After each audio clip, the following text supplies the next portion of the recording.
Hey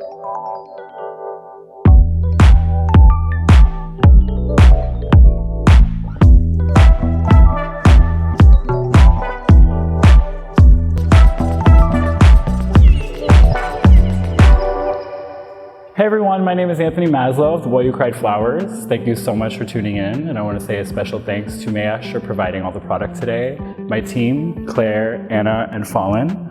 Thank you guys so much, and I look forward to sharing this color gradient arrangement with you. So I wanted to go over a few things that we'll be using today. We're going to start with our vessel, and inside of our vessel, to create this arrangement, I've gone ahead and placed a pin frog inside, glue, and I've taped off some chicken wire. I love using chicken wire. It's a more sustainable tool to use to get really beautiful arrangements without using floral foam or other single-use plastics. We're also going to be using a floral knife to cut all of our fresh flowers. This is going to ensure that we get a nice clean cut at a 45-degree angle so that we have as much water going through the stem of the flower, hydrating the flower throughout. We'll be using some wire cutters, some tape,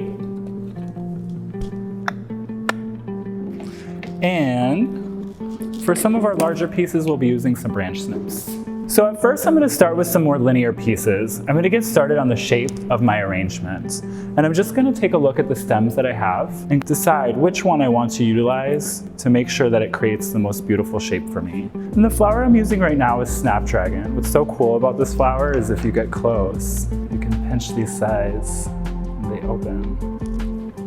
And I love these peonies because they have so many properties of the colors that we'll be using in this arrangement today. There's such like a hot pink around the edges, and then a softer pink as you get into the center, and then they have this beautiful warm yellow. And I really wanted to focus my warmer side with oranges and yellows and these brighter pinks and move down to more of a transition of cooler, softer pinks. And then we've got a little surprise at the end that we'll be throwing in.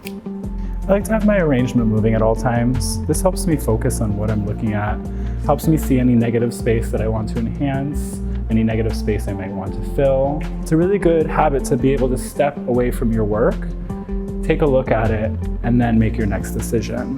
I'm going to start working on my lighter side by pulling in some of these lighter peonies. And I love these guys too because they really accent and help to highlight some of that pink that'll be in this arrangement in such a subtle way. I'm just going to clean off the greenery. I'm going to keep very minimal greenery in this arrangement. It's going to be all about this color. So I loved these roses and had to pull them. They're just so beautiful, and I think they blend in with this color palette nicely. I'm going to remove any of the guard petals off of these that look a little beat up or damaged. This is going to ensure the most beautiful arrangement. We've got these gorgeous Hermosa roses.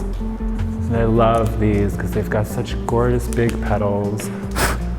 They open up really nicely. I'm going to fill the middle in with these and just enhance the softness. We're moving into a softer pink now. Again, we're doing a color transition, a gradient arrangement. Sometimes I'll even reflex the rose open just to give it a little more bloom circumference. So I'm working on this lighter side, and I just want to touch base on color gradient and the transition of color. You know, I think as an artist, it's up to you what you feel is a color gradient. By definition, it's a transference of color. And when I think about color gradient, I think about things like the sunset, that orange pink to really beautiful soft pink to even purple and blue. I think about the colors of new leaves, new growth on plants. So for this arrangement, I was very inspired by the sunset. I've been doing a lot of beach work. I really took a look at some of the photos I was taking of the beach at sunset, the golden hour, and I was inspired by that color scheme and kind of highlighted the pinks of it a little more with this. I wanted to move from a really warm to almost a cooler side and bring in that true to definition gradient of color for you guys. I was inspired by these Snapdragons. Obviously, they look like a sunset themselves. And that was really how the color story started playing itself out, was through the orange, pink, and yellow of these Snapdragons. Who doesn't love a cafe au lait dahlia? Like, they're so stunning, they're so beautiful, they're such good focal flowers. And this is gonna be the perfect flower to transition right in the middle.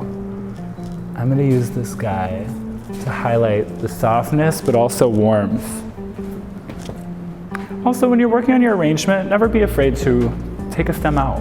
We're not working with single-use foam, so you're able to pull the stem out if you're not liking where it's at, if it's too long, if it's too short. You know, always edit your arrangement so that you're happy with it.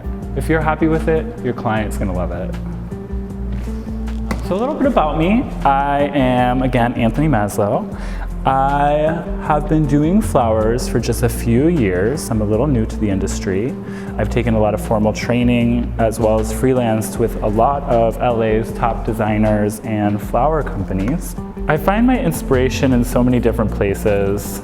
I look to fashion, I look to beauty, I look to nature most importantly. I love tropicals. I'm most mystified when I'm in a completely overgrown area. I love the idea of abandoned, overgrown cities. So those are some of the things that I look to find inspiration and to motivate me to do what I feel is next for the brand. All right. So I'm going to step back again, assess my shape, assess my style, make sure that all my focal flowers are looking right at me.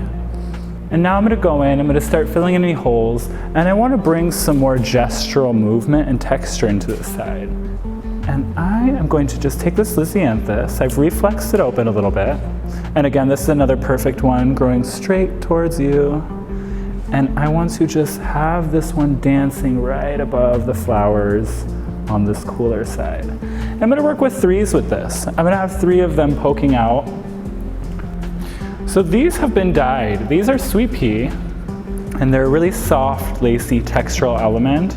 And I knew I wanted to pull some blue in with this blue muscari, this lavender, but I wanted to add a bit of etherealism and create something that's out of your imagination. And done. Thank you so much everyone for tuning in. Thank you Mayesh for supplying this incredible product, literally stunning.